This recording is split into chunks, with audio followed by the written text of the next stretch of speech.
বড় পীরের ক্ষমতা আপনাকে বলবো, তবে তারও আগে একটা কথা বলবো, বড় পীরের মুরিদের কত পাওয়ার। আমি কোরআন শরীফ থেকে যে আয়াত পড়েছি সর্বপ্রথম, ওই আয়াতকে সামনে রেখে আপনাকে প্রমাণ করে দিব যে মাটির উপরেও আল্লাহর ওলি যেমন জিন্দা থাকে, মাটির ভিতরেও তেমন জিন্দা থাকে। সুবহানাল্লাহ সুবহানাল্লাহ। আমার বড় পীরের একটা মুরিদ যার নাম সৈয়দ শাহ মানওয়ার আলী, আউট কথা না বলে ডাইরেক্ট ঘটনায় আসেন। বড় পীরের মুরিদের নামটা কি বললাম? কি বললাম? মানওয়ার আলী। সৈয়দ শাহ মানওয়ার আলী সৈয়দ বংশের বাচ্চা। উনার কাজ ছিল শুধু বড় পীরের কাছে থাকা। আমার বড় পীর ওযু করতেন, বড় পীরকে ওযু করাতেন। আমার বড় পীরের ওযুতে পানি লাগতো বাবা 3 থেকে 3.5 লোটা। বড় পীরের ওযুতে পানি লাগতো 3 থেকে 3.5 লোটা। কিন্তু একদিন বড় পীর ওযু করছেন আর মানওয়ার আলী পানি দিতেছে। সৈয়দ শাহ মানওয়ার আলী বললেন, আমি পানি দিতে আছি। যেই দিন বেশি পানি লাগলো, টোটাল হিসাব করলাম তো সেই দিন বড় পীরের ওযুতে 7 লোটা পানি লেগে গেল। সুবহানাল্লাহ বেশক সুবহান। 3.5 লোটা দৈনিক 5 ওয়াক্ত নামাজে লাগতো, আর আমাদের কত লাগে? শীত হইলে ছোট লোটার 1 লোটা, বা বড় লোটা হইলে হাফ লোটা, আর গরম হইলে 2 লোটা 3 লোটা 4 লোটা আনলিমিটেড। আর এখন লোটার সিস্টেম নাই। পেঁয়াজ ঘুরিয়ে দিলেন, এই যে কয়দিন পরে দেখবেন হাইরে পানির কল ছাড়বে, আর কিছুদিন গেল তো চুরুক চুরুক করে পানি পড়ছে। ছাড়ো না গো, তোমার লুম ভিজাইতে হবে, লুম ভিজাইতে হবে। বুঝো, অত আমাকে জ্ঞান দিও না, ডাক্তার বলেছে শরীরে ব্রঙ্কাইটিস, ঠান্ডা। এখন না উজু করলে লয় বলে করছি, মনে হচ্ছে তেল থেকে পানির দাম বেশি। এই দিক দিয়ে আসা হবে না মামু, ওই ভিতর দিয়ে আসা হবে না তো আপনারা একটু এগিয়ে আসেন। এই খারাপ ঘটনা বলতে বলতে খালি আইসেন সেটে বসেন। হ্যাঁ, ওই লেগে বাংলাদেশের ওই গিয়াসউদ্দিন তাহেরি বলে হলো বসুন আসুন। হ্যাঁ, কমিটি যারা আছেন তারা একটু দেখভাল করে নেন। যারা আসতে পারে না ওদেরকে আসার ব্যবস্থা করে দেন না। ওইদিকে প্যান্ডেলের বাইরে এনে এখানে বসান। বেরাদার, তো আমাদের ওযুতে পানি শীতে অল্প, গরমে বেশি। আর সৈয়দ শাহ মানওয়ার আলী রহমাতুল্লাহ আলাইহি বললেন, আমার বড় পীর গাউসে আজমের ওযুতে 3 থেকে 3.5 লোটা পানি লাগতো গো, কিন্তু একদিনের ঘটনা 7 লোটা পানি লেগে গেল। বড় চিন্তা করছিলাম, আল্লাহ গো, বড় পীরের ওযুতে এত পানি লাগে না, আজকে লেগে গেল। সেদিন কিন্তু আমার বড় পীর আসমানের দিকে মুখ করে ওযু বানাচ্ছিলেন, আসমানের দিকে মাথা করেছিলেন।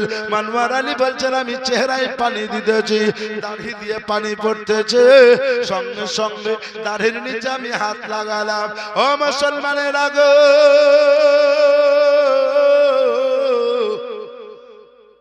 সৈয়দ শাহ মানওয়ার আলী বললেন, একবার পানি নিয়ে 1 ঢোক পান করলাম, 2 বার নিয়ে 2 ঢোক পান করলাম, 3 বার নিয়ে 3 ঢোক পান করলাম, 4th বার আমি 4th বার অর্ধেক পান করেছি, অর্ধেক আমার হাতে বা মুখে আছে।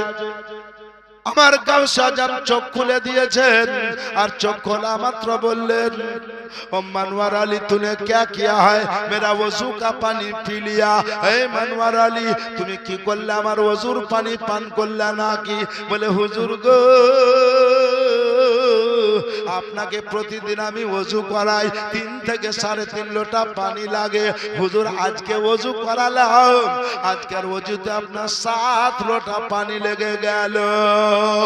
আমার কাউসে আজম বললেন, মানওয়ার আলী, জগতের লোকের ওযু আলাদা, আমি আব্দুল কাদের আমার ওযু আলাদা। দুনিয়ার লোক ওযু করে একরকম, আমি আব্দুল কাদের ওযু করি 4 রকম। জোরে বলো। ওযু শরিয়াতি আছে, ওযু তরিকাতি, হাকিকাতি, মারফতি। ওগো মুসলমানেরা, আমার গাউসে আজম রহমাতুল্লাহ আলাইহি, ও জননীরা গো, এটা মাথায় রাখেন, জেনে রাখেন, আল্লাহর ওলির সঙ্গে কেউ চ্যালেঞ্জ করে পারেনি, আল্লাহর ওলির সঙ্গে কেউ চ্যালেঞ্জ করে পারবে না। আমার সৈয়দ শাহ মানওয়ার আলী হাজ্জার করে বলল, হুজুর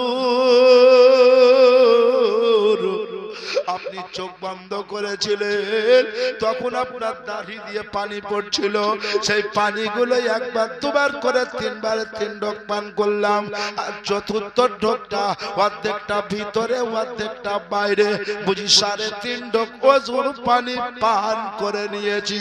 কিন্তু আপনি আমি জানি, ওগো মুসলমানেরা, আমার দয়ার নবী রাহমাতাল লিল আলামিন বলেছেন, মুমিন মুসলমান জেনে রাখো, মনে রাখো, ওযুতে জয় ফোঁটা পানি ঝরে, তয়টা জীবনের গুনাহ ঝরে যায়। ওই পানি নামাজে লেগে, জামাতে লেগে গেলে, নামাজের বস্ত্র লেগে গেলে, নামাজের পোশাকে যদি লেগে যায়, ইমামে আযম আবু হানিফা রাহমাতুল্লাহ আলাইহি বললেন, নামাজ পর্যন্ত মাকরু হয়ে যায়। ওই ফোনটা ঘোরাচ্ছে কেন? ওইদিকে ঘোরাও বাপ।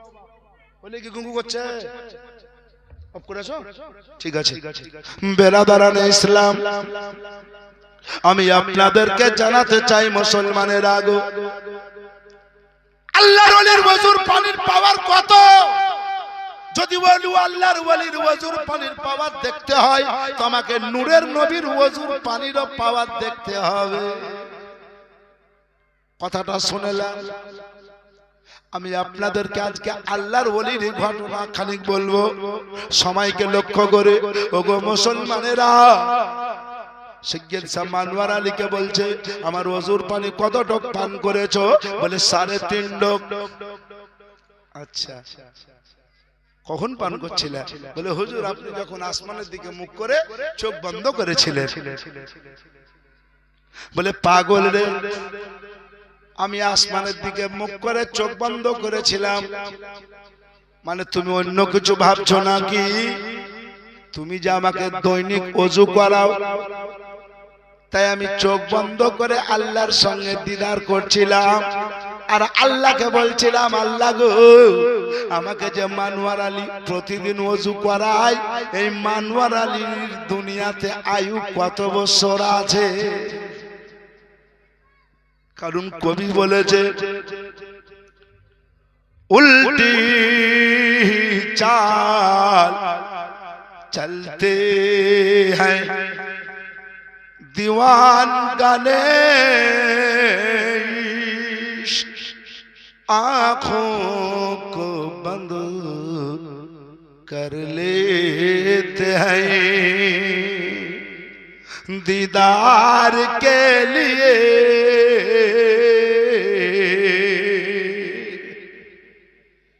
अल्लाह रोले जिनारान तिनारा चोख बंद करे अल्लाह दीदार करे ना বলে মানওয়ার আলী আমি চোখ বন্ধ করে আল্লাহর দিদার করছিলাম। আরো শোনো, চোখ বন্ধ করে আল্লাহর দিদার করছিলাম গো। আর তুমি যে দুনিয়ায় কত বছর বাঁচবা তোমার আয়ু দেখতেছিলাম। বললে হুজুর আমি কত বছর বাঁচবো? বলে তোমার আয়ু আমি আল্লাহর কাছে লয় মাহফুজে গিয়ে দেখে এলাম, নোটবুক ডায়েরিতে দেখলাম যে তোমার আয়ু হলো 70 বছর। জোরে বলুন কত বছর বললেন? 70 বছর। মুরিদটা আবার বললে হুজুর 70? বললে হ্যাঁ, তোমার আয়ু হলো 70 বছর। দাঁড়িয়ে আছে। বললে বুঝতে পারলাম মানওয়ার আলী বললে হুজুর বুঝে গেলাম। কি বুঝলা? বলে আমি দুনিয়াতে 70 বছর বাঁচবো। আচ্ছা, আপনার আমার মতো যদি মুরিদ হইতো, 2-4 বছর পীরের সাথে যদি ঘুরতো, কি বলতো?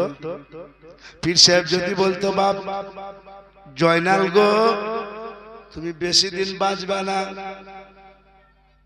তোমার আয়ু আমি যা বুঝছি আল্লাহর তরফ থেকে 80 বছর। আপনি আমি হলে বলতাম, হুজুর আপনার সঙ্গে কে দিলে একটু বেন, আমি আর 100 দেন, আমি নিয়ত করি আলছি 1100 কমে লিব না, পহিলে দান গাউসে পাকের 11 তারিখের মহব্বতে যিনি দিলেন বেনামে, তার কাছে আর 100। সব জায়গাতে একই ক্যাসেট বক্তব্য, যখনই শুরু করছি কিছুক্ষণ পরে চলে আসছে টাকা। আর তখনই আমার মন চাইছে রাখবো না কাহরির কাছে, ফাঁকা থাকবে কিছু, দেবে কিছু, তবে শোনেন টাকাটা হাতে আছে। আপনার আমার মতো যদি মুরিদ হয়, বলবো হুজুর আপনার সঙ্গে অত বছর ঘুরছে, শুধু 80 খানিক বার হইতে পারলেন না। কিন্তু মানওয়ার আলী কোনো কথা না বলে বলতেছে, হুজুর বুঝে গেলাম আমার বড় পীর। বললেন মানওয়ার আলী, আল্লাহর তরফ থেকে তোমার 80-70 বছর আয়ু, আর আমার ওজুর পানি কত ডক পান করেছো? বললে হুজুর গো, আপনার ওজুর পানি আমি 3.5 ডক পান করেছি। বলে যা যা যা, আমার ওজুর পানি 3.5 ডক পান করার দরুনে আল্লাহ তোমার আরো 350 বছর আয়ু বাড়িয়ে দিয়েছে। 3.5 প্লাস 70 সমান 420 বছর তুমি দুনিয়াতে বাঁচবা। জোরে বলো কত বছর বললাম? 420 বছর। নোট করে নিয়েন, বই দেখতে চাইলে আপনাকে দেখিয়ে দেব। আমি আপনাদেরকে জানাতে চাই, বলল মানওয়ার আলী আল্লাহর তরফ থেকে 70 বছর আয়ু, আর আমার ওজুর পানি 3.5 ডক পান করেছো বলে আরো 350 বছর আয়ু আল্লাহ বাড়িয়ে দিয়েছেন। সুতরাং 3.5 প্লাস 70 সমান 420 বছর দুনিয়াতে বাঁচবা।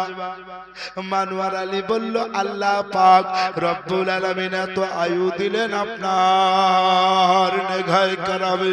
আমার গাউসে আজম বললেন, মানওয়ার আলী আল্লাহ এত আয়ু দিয়েছে দুনিয়ায় ভালো লাগবে না, তবে একটা কাম করো। বললে কি?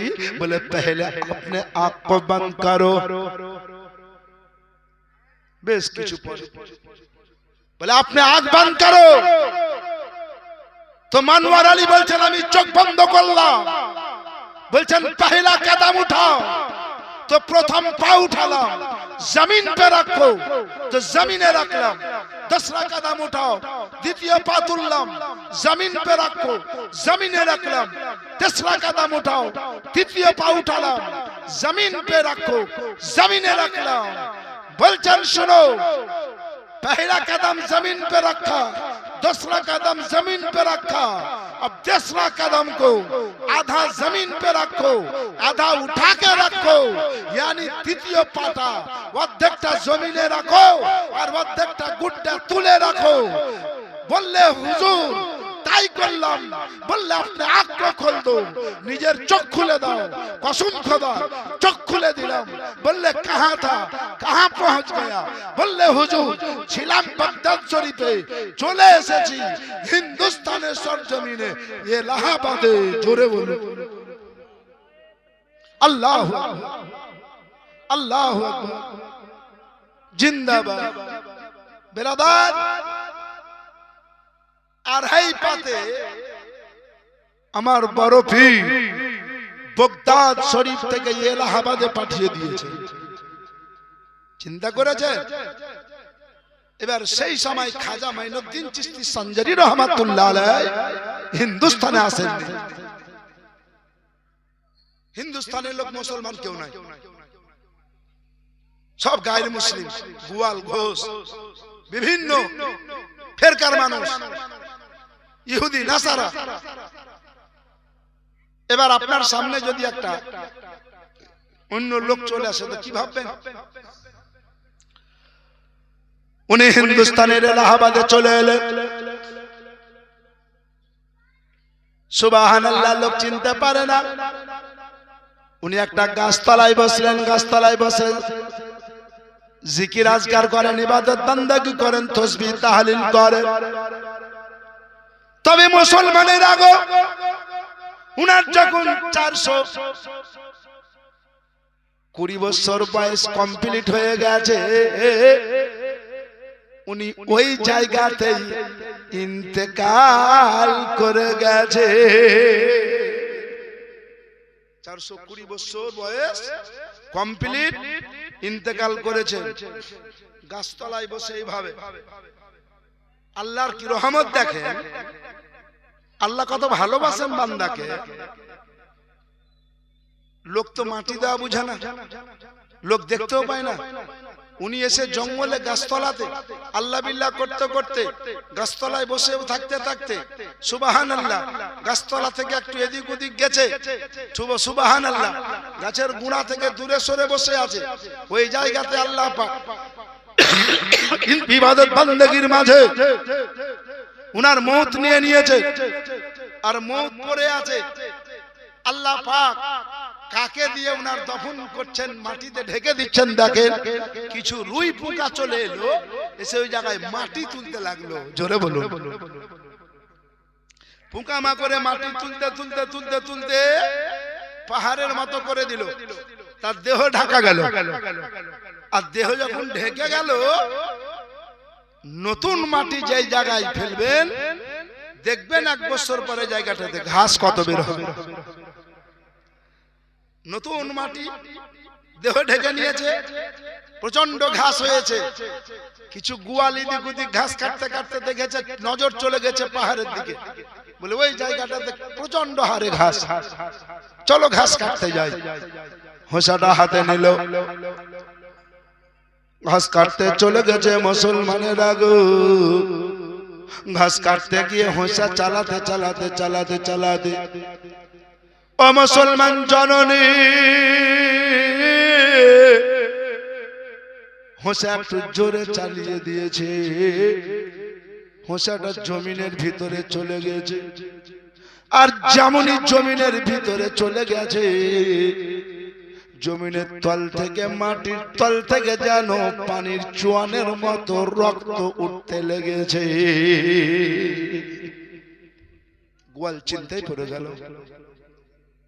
বহুদিন থেকে ঘাস কাটি, এই দৃশ্য জীবনে ঘটেনি। ব্যাপারটা কি, রহস্যটা কি দেখি। বাড়ি গিয়ে কয়েকজনকে সাথে নিয়ে এসে গাইতি কোদল পাশনাইলে কুটতে শুরু করলো।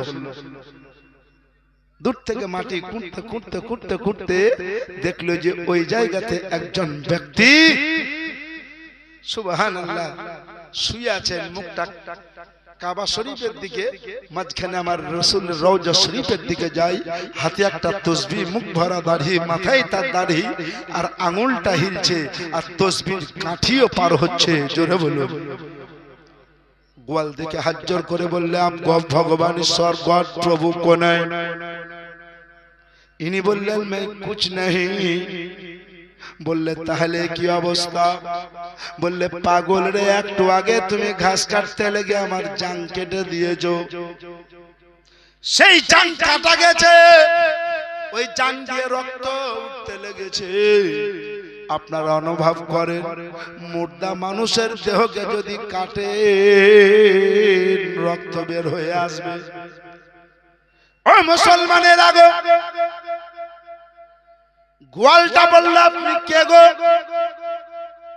बल्ले में कुछ नहीं, बस यही समझो कि मैं गौसे आजम का गुलाम हूँ। जोरे बोलो। আমি বড় পীরের গোলাম, এতটুকু মনে করে নাও। বললে হুজুর গো বুঝে নিলাম আপনি বড় পীরের গোলাম, কিন্তু মাটির ভিতরে কোনো অক্সিজেন নাই, কি করে বেঁচে আছেন? বললে বাবা তোমরা বুঝবে না, আমাদের ধর্মগুরু আকা মুস্তাফার উপরে একখানা মহাগ্রন্থ কিতাব অবতীর্ণ হয়েছে, নাজিল হয়েছে। ওই কিতাবের যদি পণ্ডিত হতা তো মাটির ভিতরে মানুষ বেঁচে থাকতে পারে কি পারে না সেটা অনুভব করতে পারতা। কথাবার্তা বলা হয়ে গেল, গোয়ালগুলো সুবহানাল্লাহ বুঝে নিলে। বললে হুজুর আমরা জানতে পারলাম, বুঝতে পারলাম আপনি একজন সুবহানাল্লাহ গাউসে পাকের গোলাম হয়ে যদি মাটির ভিতরে জিন্দা থাকতে পারেন, আপনার মরণের পরেও যদি আপনি জিন্দা থাকতে পারেন, তাহলে বুঝতে পারলাম মাটির ভিতরে যে সাহায্য করতে পারেন, মাটির উপরে ওই সাহায্য করতে পারেন। আমাদেরকে ওই দিন ইসলামে পদার্পণ করে নেন, যেদিন ইসলামের আপনি খাদিম ছিলেন, যেই দিন ইসলামের প্রেমিক ছিলেন। ওই গোয়ালগুলো সুবহানাল্লাহ বেশ কয়েকজন ব্যক্তি সৈয়দ শাহ মনোয়ার আলী রহমাতুল্লাহ আলাইহির কাছে কলমা পড়ে তারা মুসলমান হয়ে গেছিল। আমি আপনাদেরকে জানাতে চাই, সেই সময় খাজা মাইনুদ্দিন চিশতি সঞ্জারি রহমাতুল্লাহ আলাইহি আসেননি। উনার আসার আগে বেশ কিছু আল্লাহর ওলি এসেছেন এই হিন্দুস্তানের সরজমিনে। তার মধ্যে একজন হলো আমার গাউসে পাকের গোলাম সৈয়দ শাহ মনোয়ার আলী। আপনি অনুভব করেন, আন্দাজ করেন, আপনি বুঝেন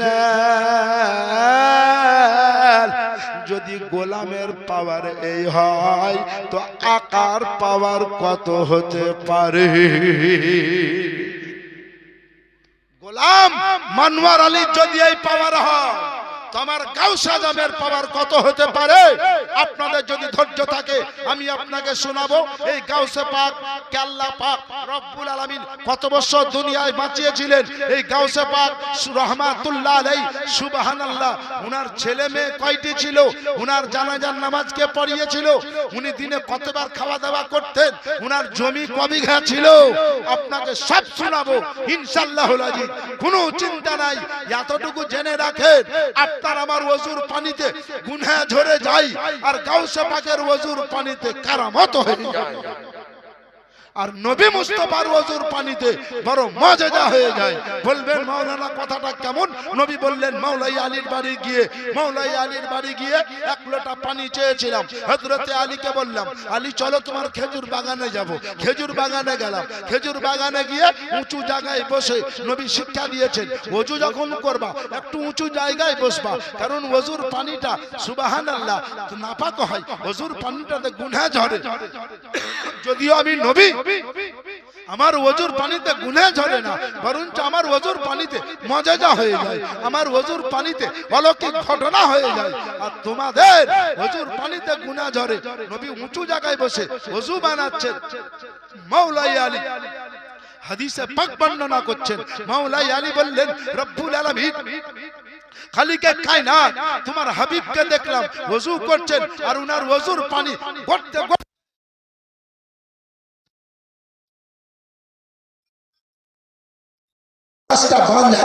জীবনে খেজুর ফলে না, জীবনে খেজুর হয় না, কিন্তু কসম খোদার আমি মাওলাই আলী বলতেছি নবী আমার ওযু করলেন, ওযুর পানি গাছের গোড়ায়